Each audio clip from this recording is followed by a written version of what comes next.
విశాఖ జిల్లా పరిషత్ సమీప Indian red cross society నిర్వహణలో విజయవంతంగా నిర్వహిస్తున్న తలసేమియా సెంటర్ 3వ వార్షికోత్సవం ఆ సెంటర్లో శనివారం సాయంత్రం మనసున్న దాతలు, సేవకులు, సమాజ హితులు, పిల్లల తల్లిదండ్రులతో ఆనందాన్ని పంచింది. ఇక్కడ ఉచిత వైద్యంతో పాటు ఉచిత భోజన సదుపాయాలు అందుకొని తమ పిల్లలు బాగున్నారంటూ తల్లిదండ్రులు సంతోషం వెలుబుచ్చారు. ఇండియన్ రెడ్ క్రాస్ సొసైటీ నిర్వాహకులు, వైద్యులు ఉచితంగా ఆహారం అందిస్తున్న Visakha city, Gopalapatnam, Chandranagar Shri Sathya Sai trust for social welfare నిర్వాహకులకు కృతజ్ఞతలు తెలిపారు.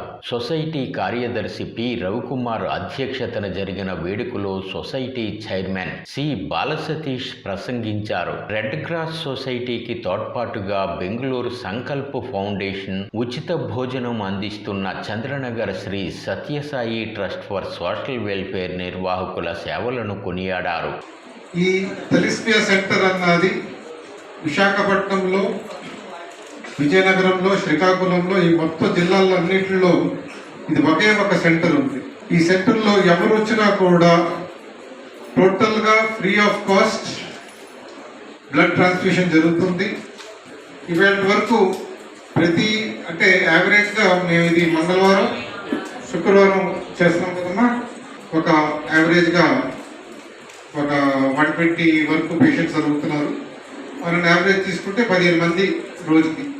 ఎవరైతే మాకు దాతలు ఉన్నారో వాళ్ళందరికీ ఇవాళ మేము గ్రాటిట్యూడ్ ఎక్స్ప్రెస్ చేస్తున్నాం. తల్లిదండ్రులు పిల్లలకు ప్రముఖ డాక్టర్ జగన్మోహన్ రావు ఆరోగ్య సూచనలు చేశారు. రక్తహీనత సమస్యలు రాకుండా ఎలాంటి జాగ్రత్తలు తీసుకోవాలో చెప్పారు. ఈ కేంద్రంలో తలసేమియా రోగులు 70 మంది ఉంటే సికిల్ సెల్ రోగులు 15 మంది ఉన్నారని చెప్పారు. రక్తహీనత ఉన్న రోగులకు ఉచితంగా రక్తం ఎక్కించి ఐరన్ లోడ్ ఎక్కువైన పిల్లలకు బెంగళూరులో సంకల్ప ఫౌండేషన్ ద్వారా మూలుగు మార్పిడి చికిత్స ఉచితంగా చేయిస్తున్నామని చెప్పారు. వరల్డ్ హెల్త్ ఆర్గనైజేషన్ ఉంది, దానికి ఎనీమియా డెఫినేషన్స్ మనం వాడుకుంటాం ఎక్కువ. సుమారుగా ఎప్పుడైనా సరే ఏంటంటే 10 కంటే తక్కువ ఉందంటే అనుమానంగా చూడాలి.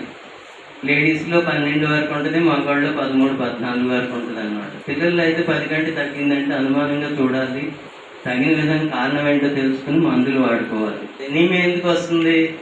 3 కారణాలు ఇందా చెప్పుకున్నాం. ఒకటి, అసలు శరీరంలో తయారవ్వకపోవటం, రక్త కణాలే తయారవట్లేదు అనుకోండి, సరిగా తయారు చేయట్లేదు, దానికి తగినంత పోషకాలు లేకపోవటము, లేకపోతే విష పదార్థాల వల్ల కణాలు దెబ్బతింటమో, మూల కణాలు దెబ్బతింటమో, వీటి వల్ల ఎనీమియా వస్తుంది అనమాట. ముఖ్యమైన ఏంటంటే 2, తలసేమియా, సికిల్ సెల్ ఎనీమియా. 3వ కారణం ఏంటంటే కొందరికి పైల్స్, అల్సర్స్ ఉండి దాని నుంచి రక్తం ఎక్కువ కారిపోతుంటుంది కదా, రక్తం తయారవుతుంటుంది, ఇటు నుంచి కారిపోతుంటుంది. దానివల్ల కూడా ఎనీమియా రావచ్చు. మనం ఇప్పుడు ఏంటంటే ప్రస్తుతం మనం తలసేమియా దీని గురించి వస్తుంది. సికిల్ సెల్ ఇది దేనివల్ల వస్తుంది అంటే హెమోగ్లోబిన్లో తేడా వల్ల వస్తుంది. మన ఒంట్లో ఎన్నో హెమోగ్లోబిన్లు ఉంటాయి. హెమోగ్లోబిన్ తేడా ఉంది, తల్లిదండ్రుల వల్ల వస్తుంది. దానికి ఏం చేయగలం మనం? ఒకసారి ఈ వచ్చిన తర్వాత హీమోలైటిక్ ఎనీమియాస్ కణాల్లో లోపల వల్ల ఎంజైమ్ డిఫెక్ట్స్, హెమోగ్లోబిన్ డిఫెక్ట్స్ వచ్చిందంటే మనం ఏమి ట్రీట్మెంట్ ఇవ్వలేము. దానికి పూర్తి ట్రీట్మెంట్ లేదు. బయట నుంచి మన ఎవరికన్నా రక్తం తీసుకుని మన హెమోగ్లోబిన్ మెయింటైన్ చేయాలి. పిల్లోడికి 10% మెయింటైన్ చేస్తుంటే గ్రోత్ డెవలప్మెంట్ వస్తుంటాయి ఆగిపోకుండా.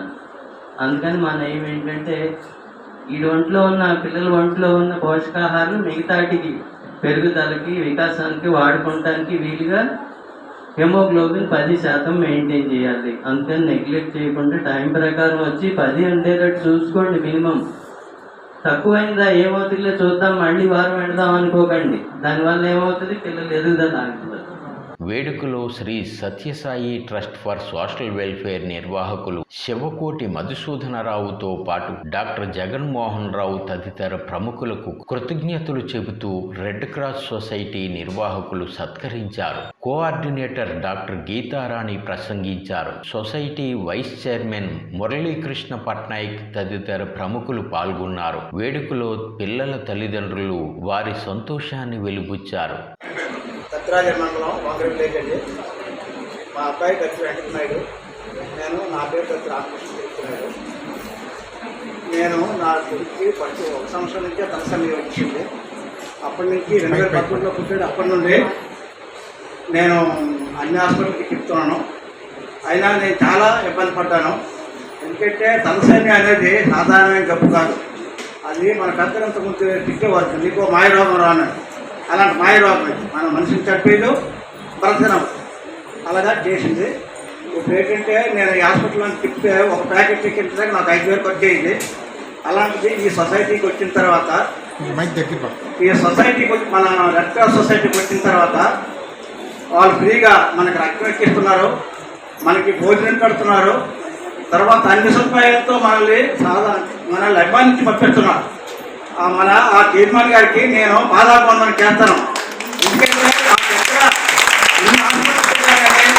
ఇలాంటి ఆనందం దొరకలేదు. ఎందుకంటే గవర్నమెంట్ 10,000 పెన్షన్ దీని దగ్గర పనికిరాలేదు.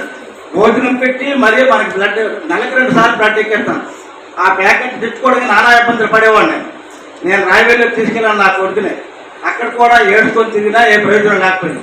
అందుకు నేను మరోసారి మన చైర్మన్ గారికి, మనకి సభకు వచ్చిన పెద్దలందరికీ నేను మరీ పాదాభివందనం చేసుకుంటూ సెలవు తీసుకుంటాను.